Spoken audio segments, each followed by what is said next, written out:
राजेश चंद्र पाठक मनोकामना ज्योतिष चैनल पर आपसे आज रूबरू हो रहा हूँ।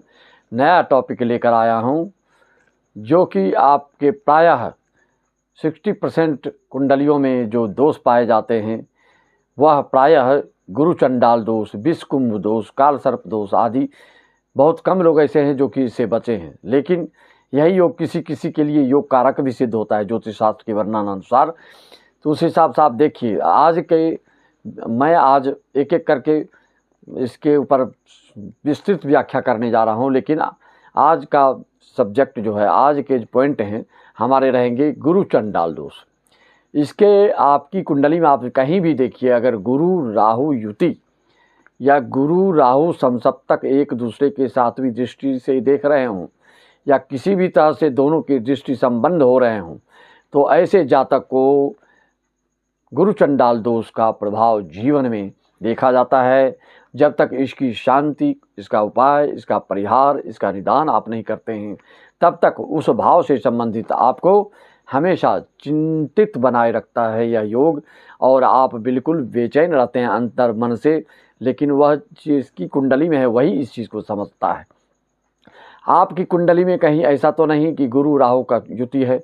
अगर गुरु राहु युति है तो उसका फल जानिए, लग्न से लेके द्वादश भाव तक में क्या क्या ये आपको दिक्कत देता है, किसी स्थिति में दिक्कत नहीं कर सकता है, किसी स्थिति में आपको शुभ फल देता है, इसकी सारे वर्णन पॉइंट टू पॉइंट हम अक्षरशः आपको अवगत कराने जा रहे हैं। मित्रों, आप हमारे चैनल पर पहली बार आए हैं तो सब्सक्राइब कर लें, लाइक कर लें, शेयर अवश्य कीजिएगा। जन जन तक पहुँचाने में आपका भी सहभागिता ज़रूरी है, और बेल आइकन दबाने से इस तरह की जानकारियां आपको नोटिफिकेशन हमेशा लगातार मिलता रहेगा। मित्रों, अब हम श्री गणेश करते हैं। दर्शकों को नमन, वंदन, अभिनंदन करके कि गुरु और राहु की युति लग्न में हो तो क्या होता है। लग्न में जब राहु गुरु होगा, पति पत्नी में कोई क्रूर अवश्य होगा। जब कोई दोनों में किसी तरह की कोई बात करेगा तो दोनों में बकबक झकझक जरूर होगा। उम्र के साथ प्रतिष्ठा तो आपकी बढ़ेगी, दोनों की मति ना लेकिन कभी सुधरेगी। यह दोष कुंडली में तभी है आता, पूर्वजों के पूज्य को जब है कोई चिढ़ाता। ध्यान रखिएगा, यह पूज्य व्यक्तियों से अवहेलना, उनकी उपेक्षा, अपने गुरुजन को, अपने मातृपितृजन को, अपने जो पूज्य हैं, श्रेष्ठ हैं, बुजुर्ग हैं, उनकी उपेक्षा, उनका तिरस्कार करना आदि से यह दुर्योग आपकी कुंडली में बनता है। चाहे आपके पूर्वज इस तरह के क्रियाकलाप किए हों या आप कर रहे हों, यह दोष आपके में तभी आता है। वैवाहिक जीवन होगा खराब, बाकी सब होगा स्वभाव। राहु का अंश जब ज़्यादा होगा, गुरु राहु को दोनों को अंश को देख के आप निर्णय कर लेंगे कि आपके साथ क्या होने वाला है। राहु का अंश जब ज़्यादा होगा तो संघर्ष भी आपका ज़्यादा होगा। गुरु का अंश जब होता है ज़्यादा, तब घर में नहीं आएगी बाधा, कम संघर्ष में ही आप बाधा पार कर जाएंगे।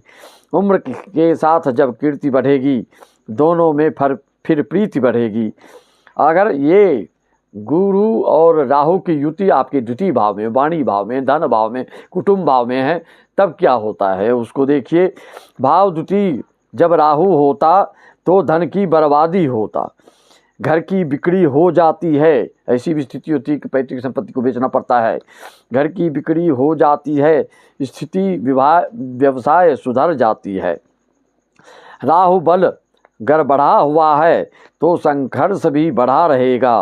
गुरु राहु में से होता भारी, संघर्ष कम करता नहीं जारी। मित्रों, अगर यही युति राहु गुरु की युति तीसरे भाव में, पराक्रम भाव में, यात्रा भाव में, भाई बहन संबंधित भाव में अगर है तो क्या होगा। तीसरे भाव में राहु हो भारी और पराक्रम पर आलस हो भारी। पराक्रम आलस रहता भारी, कुल बल अगर रहेगा ज़्यादा, गुरु बल अगर रहेगा ज़्यादा, आएगी न संपत्ति में बाधा। अगर गुरु बलिष्ठ है अंश बल से तो फिर आपको ज़्यादा बाधा नहीं, ज़्यादा पराक्रम करने पर भी असफलता हाथ नहीं लगेगी, सफलता प्राप्त हो जाएगी। अगर राहु का ज़्यादा है तो थोड़ा सा आपका संघर्ष ज़्यादा होगा। मित्रों, यह दोष जब होता चतुर्थ भाव में, घर बनता तब बहुत देर से। घर में जो सामान है वो अस्त व्यस्त ऐसे लोग रहता है। घर में सामान रहता है अस्त व्यस्त, जातक रहता है हमेशा कुछ त्रस्त। गुरु जब होता है, गुरु राहु जब पंचम होता, शिक्षा संतान में देर अधिकतम, और विद्यार्जन में देर है होती, अंत में यश कीर्ति सुकीर्ति कुकीर्ति की योग जैसा है वो ऐसी आपकी फैलती है, मित्रों फैलती है।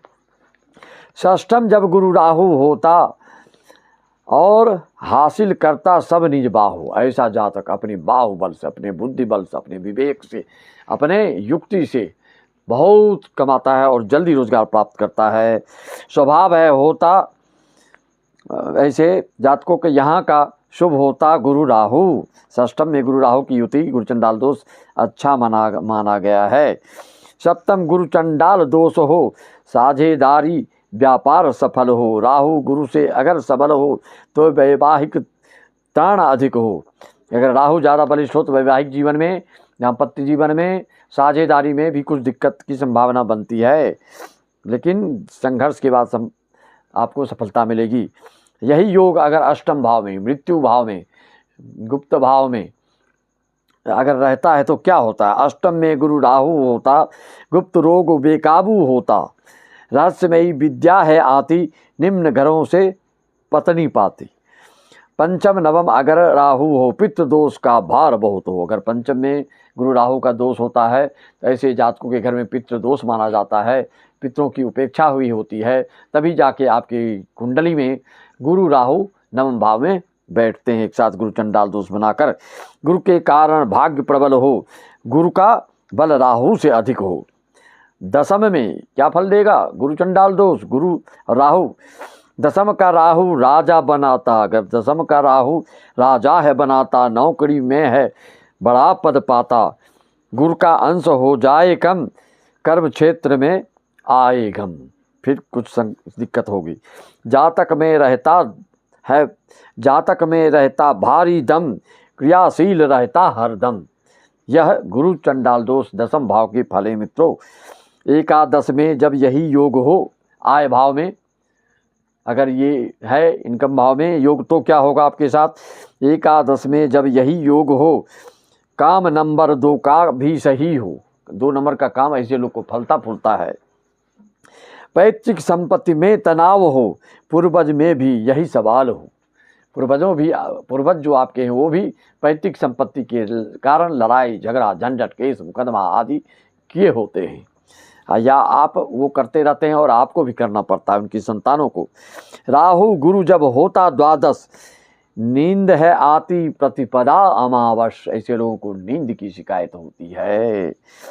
और राहु अगर प्रबल है तो दोस्तों के साथ ज़्यादा दिक्कत आता है, और भी यात्रा में भी कष्ट हो सकता है, देश विदेश के कार्यों में भी, इंपोर्ट एक्सपोर्ट के चीज़ों में भी आपको कभी दिक्कत दे सकता है। अगर गुरु प्रबल है तो इसमें संघर्ष के बाद आपको हर तरह की सफलता प्राप्त होती है। मित्रों, इस तरह से आप गुरु चंडाल की युति प्रथम भाव से लेकर द्वादश भाव तक का क्या फल होता है समझाने के लिए सरलीकृत करके मैंने आपको बताया, जो कि सहज में ही सुगमतापूर्वक आसानी से आप इस चीज़ को समझ सकते हैं। आपकी कुंडली में भी इस तरह के अगर दुर्योग बने हुए हैं या उसको स्पष्ट रूप से क्लियर रूप से साफ साफ समझना चाहते हैं तो आप हमसे संपर्क करके अपनी कुंडली का विश्लेषण या प्रेडिक्शन करवा सकते हैं। सभी श्रोताओं को, दर्शकों को विशेष जानकारी कि अगर आप अगले साल की वार्षिक राशिफल जानना चाहते हैं या हमेशा गोचरी स्थिति से अवगत होना चाहते हैं तो आप इस चैनल पर बने रहें, सब्सक्राइब कर लें। सब्सक्राइब कर चुके हैं तो आप इसको ज़्यादा से ज़्यादा एक शेयर अवश्य मारें, यह आपसे विनती निवेदन वंदना। और जो संगीत प्रेमी हैं, जो डिप्रेशन में रहते हैं, जो हमेशा उदासीन रहते हैं, उनके लिए सत्संग होना जरूरी है। तात स्वर्ग अपवर्ग सुख, धैर्य तुला एक अंग, तूलन ताही सकल मिली, जो सुख लब सत्संग। अथवा जो अधिक समस्याओं से ग्रसित हैं तो उनके लिए उपाय, निदान, परिहार तो जो हमें बताऊंगा वो कराता भी हूँ ऑनलाइन। लेकिन आपको सत्संग, भगवान की चरण कमल में प्रीत की आवश्यकता है। उनसे विमुख होकर कभी आप सुखी नहीं हो सकते हैं। धर्म से जो जुड़ा व्यक्ति है वही सुखी और सुखानुभूति की अनुभूति कर सकता है, सुखानुभूति कर सकता है। अन्यथा आपको जीवन में संघर्ष ही संघर्ष रहेगा। कितनी भी तरक्की हो जाए, कितनी भी आपकी उन्नति हो जाए, कितना भी उत्थान कर लें आप, कितने भी बड़े उद्योग धंधा व्यवसाय वाले हो जाएं, लेकिन अंत में आपका पतन होना निश्चित होता है। इसलिए हमेशा स्नान ध्यान करके अपने बच्चों को भी, आपको भी यह मेरी सलाह प्रार्थना पूर्वक कि कम से कम श्री राम जय जय राम बोल के हनुमान चालीसा का एक पाठ करने में 5 मिनट लगता है। धूप अगरबत्ती सरसों का तेल या घी का जला के प्रतिदिन करिए, आपकी सारी समस्या जाती रहेगी। विशेष समस्या है तो आप हमसे संपर्क करें। 501 में सारी जानकारी, संपूर्ण जीवन की टिप्पणियाँ बनाना चाहते हैं, जन्म टिप्पणी मतलब विस्तृत, उसका विस्तार से वर्णन तो आपको 1501 इस साल तक है। अगले साल से 2100 हो जाएगा। आप लोग संपर्क साध करके किसी भी समस्या का समाधान पा सकते हैं। सबको राम राम, जय श्री राम, ओम नमः शिवाय, हरि ओम तत्सत, जय सत श्री अकाल।